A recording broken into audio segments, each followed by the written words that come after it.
Okay. And this kind of undermines somewhat my next question, but similarly to asking the young man what he would say to his professor. Sorry?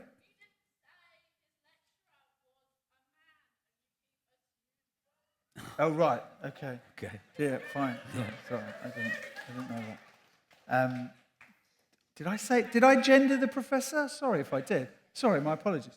That is definitely a young man, though, I think, yes? Yes, good, there you go, right. Well, that young man's professor. What are they, similarly to asking that question, what would you ask Rachel Reeves, considering what you've just said about the fact that you don't believe she has any real power to change anything? In private, just me and her? No, in front of a whole group of people here. I think if she was here... Yeah, I think it's... To be honest, I am not particularly focused on Rachel Reeves at the moment. And again, this is not because I've got any dislike for Rachel Reeves. They're on their path. They've chosen their path. They're going to go for it. They've made their decisions.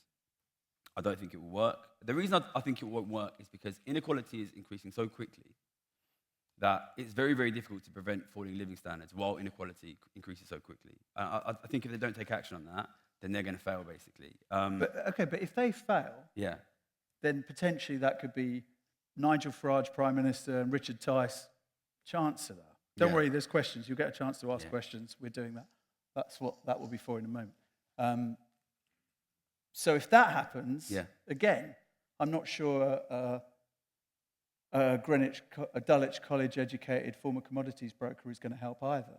Look, I've got a plan, and I don't know if it's going to work, right? But listen, I've been saying for a long time Labour would win the election, and they would fail on the economy, and they'd become very unpopular, and after that, there'd be a very good chance that Farage and Reform will win the next election. I've always thought that was very likely. Right now, Labour don't care about me because it's 4.5 years till the next election.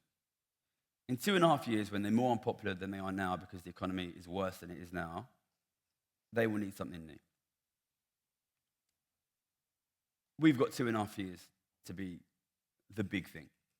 And that's what I'm going to try to be. And I think the public want an alternative. Not everybody wants to vote for Nigel Farage. Do you have a channel of communication to number 10? Has number 10 ever reached out, or number 11 reached out to you? Not for a long time, not since the reshuffle, which is, back then, nobody even knew I was. I haven't heard anything for a long, long, long time from them. Interesting. Okay, well, look. Well, like I said before, no, it'll come up there now. Now it's there, right? So if you scan that QR code, it says it actually, to ask a question, you can do that. And then what we're going to do is take a 20-minute break where I will check myself as to the gender of professors in various universities, and I do apologize for that. And we will come back, and you will get to ask your questions. And brilliantly, they're going to come through on an iPad, and Gary says, I don't want to see any of them beforehand. So he wants to be surprised by your questions. So think deeply about them. I've purposely tried to stay away from the kind of macroeconomic stuff and the current political climate, apart from that last bit about Rachel Reeves. I thought there might be a number of those questions coming from you. But ask what you want. All right, see you in 20 minutes. Questions. Right, I'm armed with some questions, which won't begin with this one. How much wood would a woodchuck chuck? A woodchuck could chuck wood. Thank you for that question. Okay, let's start with this one. On the hypothesis that people will essentially get poorer forever, at what point does the whole system break, if at all? How bad can it actually become? That's a good question. Because I get this quite a lot. People say, like, well, if we get poorer, then like the companies won't have anyone to sell to, and then it's not going to work for the rich. And that is a misconception, basically. So ordinary people get poorer and poorer, and it is true. Companies that sell to ordinary people will fail. But those resources are still there, basically. Yeah? And what you will see is, basically, the economy will transform, and companies which sell to ordinary people will fail, and they will be replaced by companies that sell to the rich, basically. There was actually an economist at Citibank, before I was there, that wrote a research piece saying, like, the driving forces in the economy of the future will be this like bifurcation of society. Like all of the wealth will increasingly be owned by like the 1%. And what you need to do is just sell any companies you own that sell to the mass market and just buy luxury, buy luxury, buy luxury, buy luxury. I think that a really good example for this is, well, I shouldn't really be smiling because it's a horrible, horrible story. There's two basically. India, famine. Crops that used to grow food for Indians are growing tea, export to the UK. So that's how poor you can get. That's how poor you can get. Ireland, potato famine. There's enough food. There's enough food. It's exported. So basically, you can get very, very, very, very poor. That is how poor you can. And I think there's this there's a phenomenal naivety, and I'm always reminded of Donald Trump's famous words, shithole countries. I think there's this Third world shithole countries, I think. there's this naivety which is a little bit racist, which is that those countries, people over there are poor because those countries are shit. Read your Charles Dickens. You know, it happened here, it happened here. You know, poverty can get so much worse. And those companies fail, they will just be replaced by companies which serve the rich. And all of you will work directly for the consumption of the rich because they will be the only people that consume. So, I mean, of course, it will cause economic problems, but it's frustrating for me because I spend my whole life saying things are going to be really, really, really, really shit. Like, and I don't enjoy saying that, but it is important that people... I always say house prices will go up, and people say to me, oh, no, housing's so unaffordable. Housing's so unaffordable. If you want to see unaffordable housing, go to Mumbai. Tell me how affordable it is there, where the vast majority of people live in these unbelievable shanty towns, living on trash heaps, you know, unbelievable poverty. And I hear these stories... we need to get more questions, but you hear these stories, we're going to build more houses, we're going to build more houses, we're going to build more houses. If you build more houses without fixing the inequality, you will just turn British cities into Mumbai. That's all you would do. Because if people don't have money, then they'll get given shit. You need to fix the distribution, and it can get a lot worse.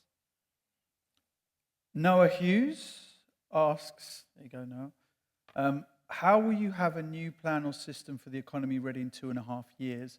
How can people who are academically versed help? First of all, yeah, I mean, it's a good question in a sense because this is not something that I'm going to do by myself. Like, the economy doesn't get saved by, like, me flying in like Superman and, like, fixing things. There's a number of things that need to happen. And when you talk about reducing inequality, it's mainly about taxation, and it's mainly about shifting who pays tax so that very wealthy people pay a much higher rate of tax and working people pay less tax. There's basically two things that you need to do. Number one is you need to make those technical changes in the tax system. And, you know, we can talk about inheritance taxes on very wealthy families. We can talk about wealth taxes. Number two is you need to win the political case for it. You need to do both of those things. And realistically, we're probably not going to win the political case, and we're probably not going to win the next election. But we need to be as big as we can, basically. So I'm focusing on building public support for it. And this is not write the theme tune, sing the theme tune. So if you are guys out there who work in economics, start figuring out technically how do you make very rich people pay taxes in a way that they don't evade. This work needs to be done, and it's not going to be done by me. So I'm going to be out there building public support for it, and I would like to get people out there building the technical case for it. And there are people doing it. There's people like Aaron Advani. There's people like Tax Justice UK. But yeah, I'll need your support. I will need other people to make those plans. And I would like to be part of it. But if we don't win the argument, then we'll never get the chance. I've got so many questions to go through now, so my apologies. Get at him and comment on his, and ask the question on his YouTube. How do you prevent the wealth from being taken abroad? Now, this is a common question. When you announce taxes on the wealthy, they will take it abroad. I will do that. Well, I would like to see what this guy owns that is so easily taken abroad. The vast majority of wealth in this country is buildings. It's buildings. It's buildings. You know, there's, I think this question kind of is based This on... is not often this point is made, isn't it? Okay, there's kind of an intentional confusion, right, between people who work and people who own, okay? If you work, you can go and you can work abroad. And I'm not saying we tax working people. If you own, it's very, very difficult to take British wealth abroad, right? Like if you own debt, if you own property, if you own businesses, these things are very, very difficult to move abroad. And when I was writing the book, I was reading Hard Times by Charles Dickens. And I'd recommend, there's a piece in there where he talks about how the factory owners are saying if the government raises tax on them, they'll throw their factories into the sea. And this argument has been had again and again, you know. Do you think China allows people to just take the wealth overseas? Why should we do that? But I think this, based on an assumption that rich people are just guys with like a massive bag of cash. But rich people own your mortgage, all right? So I own your mortgage, and you're going to tax me, and I'm going to say, oh, I'm going abroad now. I'm going abroad. Fuck it, I've got Dave's mortgage. I live in Hawaii. You know what I mean? Like, Dave pays Dave's mortgage. You know what I mean? Tax it at source. Tax it at source. Wealth has cash flows. Tax the cash flows. Tax the cash flows. If it's coming from British people, tax the cash flows. Mark asks, why are there virtually no women with power in finance? What, if anything, do you think would be different if there were? Well, this is a very good question because obviously we've had our comment and it made me think, have I ever had a female macroeconomics professor? And in 5 years, I don't think I ever have. And I didn't, in 10 years in banking, I never once had a woman trader on my team. Why are there so few women? Well, it's probably like a multifaceted question that's above my head. What I can say is what I saw. So in trading, what you get as an internship is called sales and trading. And you go onto the trading floor, and there are sales desks, and there are trading desks. And there's quite this sort of powerful, invisible force that is saying, like, women work on the sales desk, women work on the sales desk. It's an unbelievably macho environment that I think would be unpleasant for a lot of women, and it was unpleasant for me. I think there was a woman from Barking, actually, that worked on the foreign exchange desk next to mine, and she was great, but she kind of had to adopt this, like, super masculine attitude. But, you know, you probably have to ask a sociologist or an anthropologist. You know, I think that we do still live in a very gendered society.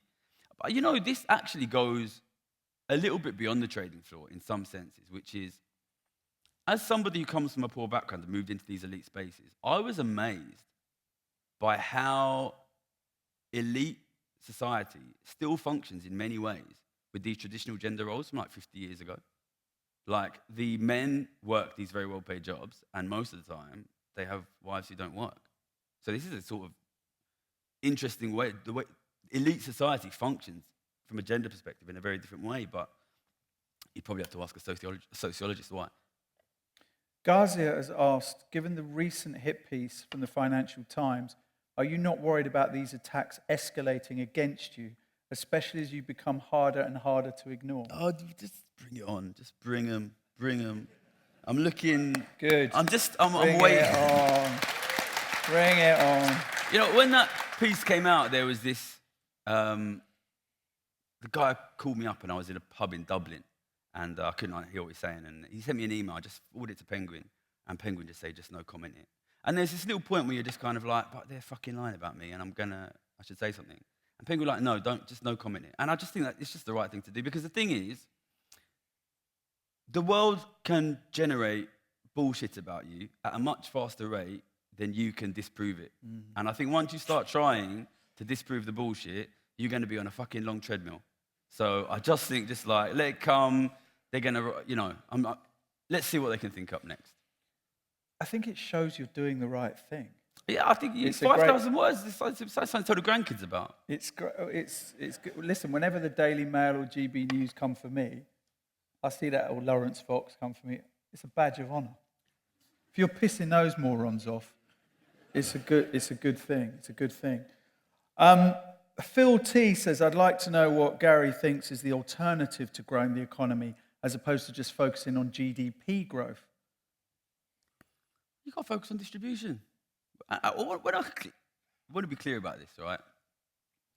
I'm not the one trying to redistribute wealth. The wealth redistribution is happening. This is the reason your kids and your grandkids won't have properties whereas you or your parents did have properties, is because your wealth is being redistributed away from your family. The redistribution is happening. I'm trying to stop the redistribution. And if you're Rishi Sunak and your wealth's going up 5% in an economy that's growing at 1%, where do you think that wealth is coming from? These guys are fucking eating you. They are eating you. They will own your houses. They will own your kids' houses. That is what is going to happen. So the alternative is protecting your wealth. It's protecting your wealth. This is like going to fucking Ukrainians. What do you think is the alternative to letting Russia take your country? Protecting your fucking country is the alternative. Protect your wealth. Protect your wealth from the rich. That's the alternative. This is the interesting question. I think we kind of touched that earlier on, and someone just shouted. How? Yeah, I mean, that is the big question, isn't it? And I asked you that this morning. This is my plan, and you guys are more than welcome to develop your own plans and try your best, okay? The truth is, this gets worse. The economic situation gets worse, and worse, and worse, and worse, because inequality is getting worse. Most people believe, and because the media says, it's a recession, and a recession is 1 year, 2 years. It's not 1 year, 2 years. It's permanent. It's not even permanent, it's worsening. If most people in this country understood that, they would not accept it, and they would demand an alternative. So in my opinion, if we, and if I, can educate the public, all we need to do is show them what's really happening. All we need to do is open their eyes to what's really happening, and they will refuse it. They will refuse it. And it has been done before. This is not impossible. 100 years ago, people in this city, people in this country lived in desperate poverty, ordinary people. And after the Second World War, your parents, your grandparents came back from the war and said, we demand a fairer share. And they raised tax on the rich to 90%, 95%. And because of that, people like my dad, people like your parents were able to work regular jobs and afford houses and financial security. We have done it before. But it took a Holocaust, it took 2 world wars, and I don't want it to do that again. But you don't agree with the 95% tax rate, do you? No, I don't. You don't agree with that? No, and I don't think that the tax decisions after World War, I don't think it was the perfect decision. I don't think it was the perfect decision, but it protected the distribution. It protected, and we can do better than what they did, and we should try to do better. But what they did do effectively was get a fairer share for working people. And we need to get that. This question follows on quite nicely from what you just said. Round of applause. If we're all to unite for this to genuinely work, I need a more positive energy on this. After I watch your YouTube sessions, I feel so down at times. Not just you, mate. But that's an interesting point, and it is a psychological point. When Keir Starmer was first elected and he said, listen, things are really going to get worse. No one wanted to hear that, right? Yeah. Like, read the room. Similarly, you've worked in markets where confidence means they'll spend more money, right? Yeah. Confidence works. Talking things up can work. It has an effect. I've been betting on this for 14 years. 14 years. 2011, I was 24 when I realised it was going to be like this. 24 when I realised that things were going to get worse and worse and worse forever. And so the entire time the Conservatives were in. Yeah, but, I mean, Labour now, but, year after year after year after year, I have to watch that happening. And some of you can go home today and you can say, oh, that guy, Gary, he's a bit of a fucking downer. But he's just some fucking dickhead from London anyway. I'm right on this, and people need to know, You walk down the street and you see someone's house on fire. What do? You positive? Listen, my path towards change here is I can see how bad it is, and I can see how bad it's going to get. I can't see what way to change that other than to show the public how bad it's going to get. And I know that that's not a positive thing to do. But what the fuck do you want me to do? Yeah.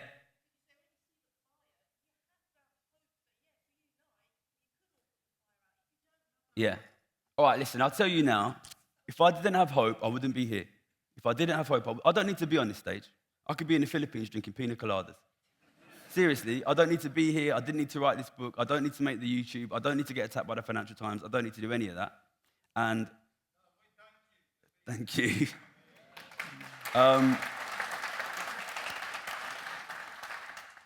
I believe that we can do this. Our grandparents did it. We can do it. All it takes is enough of us to get behind it. And if every one person brings one person in, we get everyone. You look at the speed of the growth. We grew 6 times last year. If we grow 2 times this year, 2 times next year, they'll have to listen. And I can't sit here and tell you that I think we will win, but what I can tell you is I'm going to try.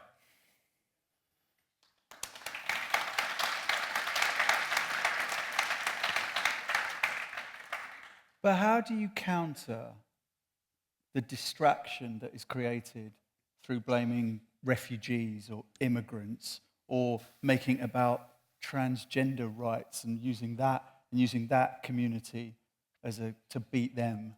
How do we, because the distraction is huge.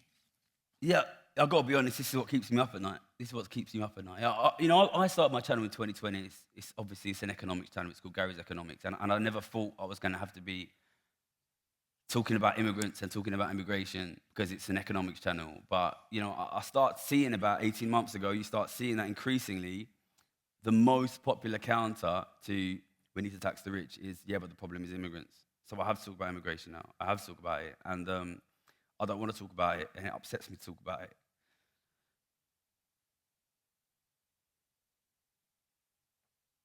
We have to have a bit of faith and have a bit of trust in the British public that if we stand forward and say, listen, we can build something good here, we can stand together. Look, I grew up in Ilford. I know you know Ilford, right? It's a very, very multicultural area. Yeah, and I grew up poor, and I know because I've seen it.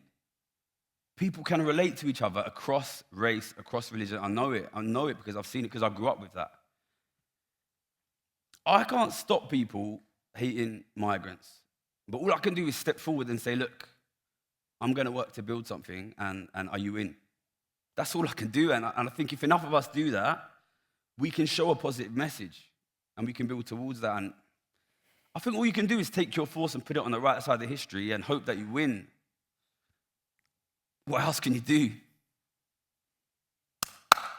You're the man. You're the man. Okay.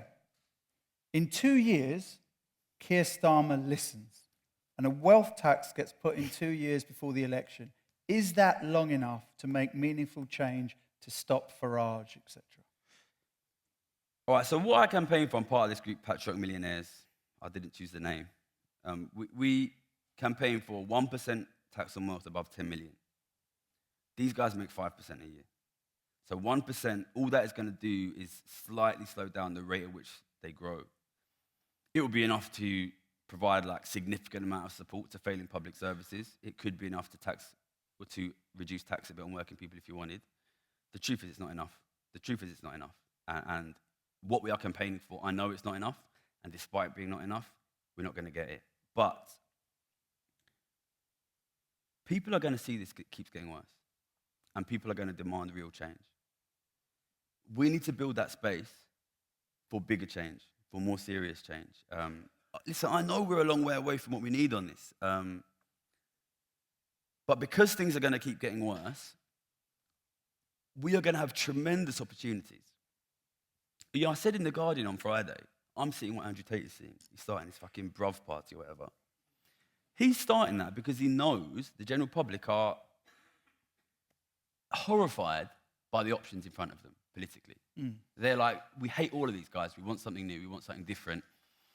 We have to fill that gap. And I know that sounds big. But the gap is there. Nobody's filling it. So why not us? It wouldn't be enough. But if you do a little bit and you see improvement, then maybe that will be enough for us to say, look, we can do more.